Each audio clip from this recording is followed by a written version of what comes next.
Hello everyone. हम लोग आज डिस्कस करने वाले हैं क्लबिंग ऑफ इनकम से। इसके पहले मैंने अपने 5 हेड्स का पूरा डिस्कशन ख़त्म किया विथ रेफरेंस टू 115 BAC। सारे प्रोविजंस को डिस्कस किए और यस एक दो सम्स के साथ आप लोगों को आइडिया दे दिया कि कैसा होता है। मैं स्टार्ट करने से पहले ये ज़रूर बताना चाहता हूँ, मैं जब भी कोई वीडियो लेकर आता हूँ वो सिर्फ़ और सिर्फ आपके लिए लेकर आता हूँ। मेरा कोई इंटेंशन और कुछ नहीं रहता। हाँ, कुछ ना कुछ कभी ना कभी समय ख़राब चलते जिससे मैं डेली आपके साथ नहीं जुड़ पाता, बट मैं पूरा कोशिश करता हूँ आपके साथ जुड़ने का। आपके प्रेयर के वजह से मैं सब कुछ मेरे लाइफ में ठीक रहता है।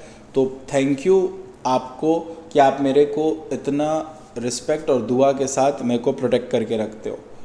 मेरा औकात भी कुछ नहीं बिना मेरे स्टूडेंट्स के। अगर मैं बताऊं कि मैं इस लाइन में हूं, मैं पढ़ाता हूं, तो सिर्फ और सिर्फ अपने स्टूडेंट्स के कारण। The support they give, the way they treat me, they help me, always treat me their family. वो मेरे को अपने फैमिली की तरह ट्रीट करते हैं। ये मेरे लिए बहुत बड़ा बात है। आज ये वीडियो में मैं आपको थैंक यू बोलता हूँ और बहुत रिस्पेक्टफुली थैंक यू बोलता हूँ कि आप मेरे लिए इतना कुछ करते, सर पे चढ़ाए रखे हमेशा। मैं आज फुल डिक्लेरेशन के साथ ये भी बोल सकता हूँ कि मेरे लाइफ में आपके बिना कोई वजूद नहीं। मतलब क्या, आपके बिना मेरे लाइफ का कोई वजूद नहीं है, इसका मैं एश्योरेंस भी दे सकता हूँ। थैंक यू, कीप सपोर्टिंग और ऐसे ही सपोर्ट करते रहिएगा। ये एक छोटा सा जेस्चर था आपके लिए ना। दूसरा इम्पॉर्टेंट चीज़, अगर आपको लग रहा है कि आपसे नहीं होगा तो एक बात मैं आपको बता देता हूँ बहुत इम्पॉर्टेंटली, आप बस कुछ देर ही दूर है। कोशिश ना कर, हार मान, पीछे आना कमज़ोरी का साइन रहेगा। दिखा दो शेर हो, पंजा से घायल हो, बट कमज़ोर नहीं। अटैक करो, अटैकिंग मोड में आओ और फाड़ दो। कंप्लेन करना बंद कर दो, बेटर लाइफ के लिए अपॉर्चुनिटी ढूंढो। Stop complaining, right? So let's बिना कोई बकवास के मूव करते हैं एक टॉपिक की तरफ जिसका नाम है क्लबिंग ऑफ इनकम। थोड़ा सा कूल वे में मैंने इसको पढ़ाया तो थोड़ा मैं खुद कूल बन जाऊँ। थोड़ा कूल बन जाऊँ मतलब ये चश्मा वश्मा पहन के आपके साथ ये लेक्चर अटेंड करूँ। तो बहुत ही स्वैग वे में, एकदम बवाल वे में पढ़ना है। और वो जो आप लोग मेरे को करवाते हो ना कि झुकना नहीं है सर, तो वैसे ही तुम लोग के लिए झुकना नहीं है। चलो फाड़ देना पढ़ के। आ जाओ, जो टॉपिक हम लोग कवर कर रहे हैं उस टॉपिक का नाम है clubbing of income. Clubbing of income का मतलब क्या होता है, ध्यान से समझिए। क्लबिंग ऑफ इनकम का मतलब होता है कि कमाने वाला कोई और व्यक्ति है और टैक्स देने वाला जो व्यक्ति है वो कोई और है। बोलने का मतलब है कमा मैं रहा हूँ, इनकम आपका माना जा रहा है। कमा मैं रहा हूँ, इनकम आपका माना जा रहा है और टैक्स आप देंगे। ध्यान से समझिएगा, एक इम्पॉर्टेंट चीज़ जो मैं क्लैरिफाई कर रहा हूँ। बोल रहा है इनकम किसी और का, टैक्स कोई और पे कर रहा है। बोलने का मतलब है कमा कोई और रहा है, टैक्स कोई और दे रहा है। इसी को हम लोग क्लबिंग ऑफ इनकम बोलते हैं। जहाँ पे जो कमा रहा है टैक्स ये दे रहा है, तो टैक्स ये क्यों दे रहा है? क्योंकि हम लोग मान रहे कि इसके द्वारा कमाया गया इनकम भी इसके इनकम के साथ क्लब कर दे। Are we through with this? तो क्लबिंग ऑफ इनकम में जो सबसे पहले इंपॉर्टेंट पार्ट आता है that is income of minor child. That is what? Income of minor child. अगर एक माइनर चाइल्ड है, माइनर चाइल्ड मतलब जिसका एज 18 साल से कम है, तो अगर कोई व्यक्ति है जिसका एज 18 साल से कम है और वो कुछ इनकम करता है तो उसका इनकम क्लब हो जाएगा उसके पेरेंट्स की इनकम से। अब भैया पेरेंट्स में किसके साथ क्लब होगा? मैं बोला पेरेंट्स में उस इंसान के साथ कम क्लब होगा जिस पेरेंट्स का इनकम ज़्यादा है। मान लीजिए पापा कमाते हैं 7 लाख रुपया साल का, मम्मी कमाती है 8 लाख रुपया, तो माइनर चाइल्ड का इनकम मर्ज हो जाएगा किसका? मम्मी के साथ, क्योंकि मम्मी ज़्यादा कमाती है। एक्सेप्शन, कब ये इनकम मर्ज नहीं होगा? कब ये इनकम मर्ज नहीं होगा? अगर माइनर ये इनकम कमाता है ड्यू टू मैनुअल वर्क। कोई भी मैनुअल वर्क वो करता है जैसे फैक्ट्रीज वगैरह में, तो उस तरह के इनकम को हम लोग पेरेंट्स इनकम के साथ मर्ज नहीं करेंगे।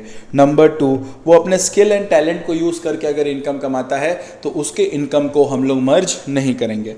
नंबर 3, अगर माइनर चाइल्ड कोई भी तरह के डिसेबिलिटी से सफ़र करता है तो उसके कमाया गया इनकम को पेरेंट्स के साथ क्लब नहीं करेंगे। नेक्स्ट ध्यान दीजिएगा, अगर माइनर का इनकम क्लब होता है उसके पेरेंट्स के इनकम पे, तो पेरेंट्स को एक एग्जेम्पशन मिलता है, दैट इज़ 1500 पर एनम पर child is allowed to parents. मतलब इनकम जो माइनर कमा रहा है वो पेरेंट्स के हाथ में टैक्सेबल होगा, लेकिन पेरेंट्स को उस इनकम पे 1500 रुपया साल का एग्जेम्पशन मिलेगा। मतलब कमाया गया इनकम पे 1500 रुपया आप माइनस कर सकते हैं। लेकिन अगर एसएससी ऑप्ट करता है 115 बीएसई में तो उस व्यक्ति को 1500 का एग्जेम्पशन भी नहीं मिलेगा। नेक्स्ट, क्या तरह का इनकम जो क्लब हो सकता है वो है एसेट ट्रांसफर टू स्पाउस। बोल रहे हैं कि अगर आपके पास कोई एसेट है, एक चीज़ ध्यान से समझिएगा, एसेट ट्रांसफर टू स्पाउस अगर हो रहा है, ठीक है, तो वो क्यों हम लोग उसका इनकम मान रहे हैं। नंबर 1, आप अगर सामने वाले को कोई भी एसेट ट्रांसफ़र करते हो जिसमें आपने कोई भी तरह का एडिक्वेट कंसिडरेशन नहीं लिया, अगर आप सामने वाले से कोई भी तरह का एडिक्वेट कंसिडरेशन नहीं लेते हो, अगर आप सामने वाले से कोई भी तरह का एडिक्वेट कंसिडरेशन नहीं लेते हो, या फिर आप नो कंसिडरेशन बिना कोई पैसा लिए ट्रांसफ़र करते हो, तब ये चीज़ अट्रैक्ट होता है। ध्यान से समझिएगा, तब ये चीज़ अट्रैक्ट होता है। मैं अगर अपना कोई भी एसेट अपनी बीवी को देता हूँ और बीवी से मैं कुछ पैसा लेता हूँ और जो पैसा लेता हूँ वो एकदम परफेक्ट पैसा जिसका प्रॉपर्टी मैं दे रहा हूँ, तो इनकम क्लब्ड नहीं होता है। यहाँ पे मेन एसेंस ये है कि मैं जो भी एसेट ट्रांसफ़र कर रहा हूँ स्पाउस को, आइदर वो इनएडिक्वेट कंसिडरेशन पे कर रहा हूँ, मतलब पैसा उस हिसाब से नहीं कलेक्ट कर रहा, या नो कंसिडरेशन पे कर रहा हूँ। तो अगर कोई इंडिविजुअल ट्रांसफ़र करता है, अगर कोई इंडिविजुअल ट्रांसफ़र करता है कोई एसेट किसको, अपने स्पाउस को, then income from such asset, अगर उस एसेट से कोई भी तरह का इनकम स्पाउस को रिसीव होगा, लेकिन टैक्स एसएससी पे करेगा। ध्यान से समझिएगा, मैंने एक फ्लैट अपनी वाइफ को ट्रांसफ़र कर दिया और वाइफ उसको रेंट पे चढ़ा देती है।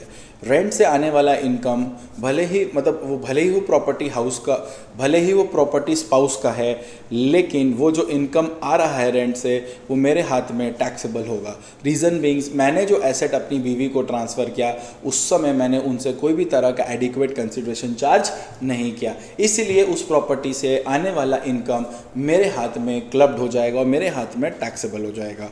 लेकिन कुछ पॉइंट ऑफ डिस्कशन ये है कि हम लोगों में रिलेशनशिप एग्जिस्ट होना चाहिए हस्बैंड वाइफ का। कब कब, जब मैंने एसेट ट्रांसफ़र किया था तब, और जब इनकम जनरेट हो रहा है तब, दोनों ही सिनेरियो में हमारा रिलेशनशिप होना चाहिए हस्बैंड वाइफ का। डाइवोर्स हो गया तो क्लब नहीं होगा, या फिर हम लोग को, अगर हम लोग ने अग्रीमेंट कर लिया कि हम लोग अलग अलग रहेंगे तो इनकम क्लब नहीं होगा। नेक्स्ट ध्यान से समझिए, एसेट मैंने ट्रांसफ़र किया, मैंने एसेट ट्रांसफ़र किया अपने बेटे की वाइफ को, अपने बेटे की वाइफ को। अगर मेरे नज़र से समझोगे तो मैंने अपना एक एसेट ट्रांसफ़र किया अपनी बहू को, are we through with this, अपनी बहू को। वंस मोर, मैंने अपना एक एसेट ट्रांसफ़र किया अपने बेटे की बीवी को, यानी कि मैंने ट्रांसफ़र किया अपनी बहू को। तो रीज़न क्या है, क्यों क्लब्ड हो रहा है। मान लो मैंने जो एसेट ट्रांसफ़र किया अपनी बहू को, अगेन विथ नो कंसिडरेशन, बोलते चलिए नो कंसिडरेशन या फिर एडिक्वेट कंसिडरेशन नहीं है, नो कंसिडरेशन या फिर एडिक्वेट कंसिडरेशन नहीं है। तो मैंने अगर अपनी वाइफ को, मैंने अगर अपनी बहू को कोई भी तरह का एसेट ट्रांसफ़र किया, देखिए अगर एक इंडिविजुअल ट्रांसफ़र करता है कोई एसेट अपने बेटे की बीवी को, यानी कि मेरी बहू को, और उससे कोई भी तरह का अगर इनकम जनरेट होता है, ठीक है, तो वो टैक्स मेरे पास होगा, वो टैक्स इनकम क्लब मेरे साथ हो जाएगा। डिस्कशन क्या है, रिलेशनशिप एग्जिस्ट होना चाहिए। कैसा रिलेशनशिप एग्जिस्ट होना चाहिए, फादर या मदर इन लॉ, जो भी, मान लो हम ट्रांसफ़र करें तो हम फादर इन लॉ रहेंगे, मेरी वाइफ ट्रांसफ़र बहू को करेगी तो वो मदर इन लॉ रहेगी, और डॉटर इन लॉ का रिलेशन होना चाहिए, और ये रिलेशन मेंटेन होना चाहिए ट्रांसफ़र ऑफ एसेट और इनकम जनरेट होते वक्त। इस सिनेरियो पे हम लोग इस इनकम को क्लब करेंगे।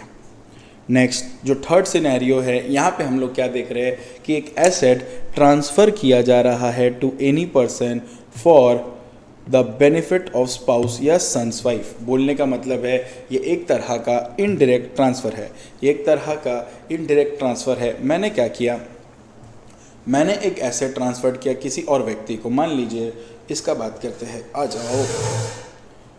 होप सो आपको ये दिख रहा है, नहीं दिख रहा क्या? चलो इसको भी दिखाया जाए। कौन है ये? ओके,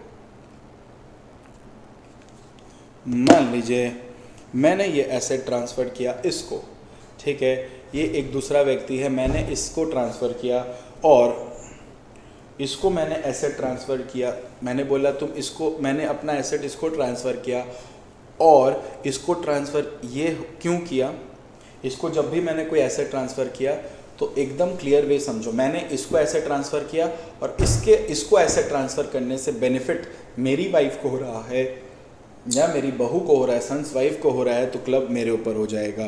बोलने का मतलब है मैंने एक ज्वेलरी इसको ट्रांसफ़र कर दिया, ठीक है, बिना कंसिडरेशन के या फिर इनएडिक्वेट कंसिडरेशन के, और उस ज्वेलरी को इसने क्या किया, वापस से मेरी वाइफ को या बहू को ट्रांसफ़र कर दिया।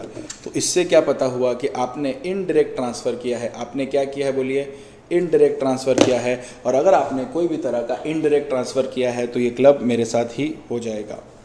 अब ध्यान से समझिएगा, income of spouse from a concern where SSC has substantial interest. Please ध्यान से समझिएगा इस चीज़ों को। देखिए, एक कंसर्न है, एक कंसर्न है, क्लियर है। अब इस कंसर्न में चाहे कंपनी भी आ सकता है, ठीक है, या फिर एक फर्म भी आ सकता है, और मेरा इस कंपनी में या फर्म में कोई भी तरह का सब्सटेंशियल इंटरेस्ट है। सब्सटेंशियल इंटरेस्ट है मतलब अगर ये कंपनी है तो मेरा उस कंपनी पे 20% या उससे ज़्यादा कंट्रोल है, और अगर वो फर्म है तो उस फर्म पे मेरा प्रॉफिट शेयरिंग रेशियो है। तो इस फर्म पे या फिर इस कंपनी पे मेरा एक सब्सटेंशियल इंटरेस्ट है, और ये जो कंसर्न है, ये जो सब्सटेंशियल इंटरेस्ट है मेरा, इसमें आप क्या देख रहे हैं कि ये कंसर्न से सैलरी मिल रहा है मेरी वाइफ को, इस कंसर्न से सैलरी मिल रहा है मेरी वाइफ को। अब जो भी उसको सैलरी मिल रहा है ऑब्वियसली क्या उतना वो मतलब जो भी उसको सैलरी मिल रहा है उसके अकॉर्डिंग जो भी वो काम कर रही है उससे ज़्यादा सैलरी मिल रहा है, मतलब जितना वो कंसिडरेशन दे रही है उससे ज़्यादा उसको सैलरी मिल रहा है, तो वो सैलरी मेरे हाथ में क्या हो जाएगा, क्लब हो जाएगा। ध्यान से समझिएगा, इनकम ऑफ स्पाउस, ध्यान से समझिएगा तब आपको समझ आएगा। It's an income of spouse.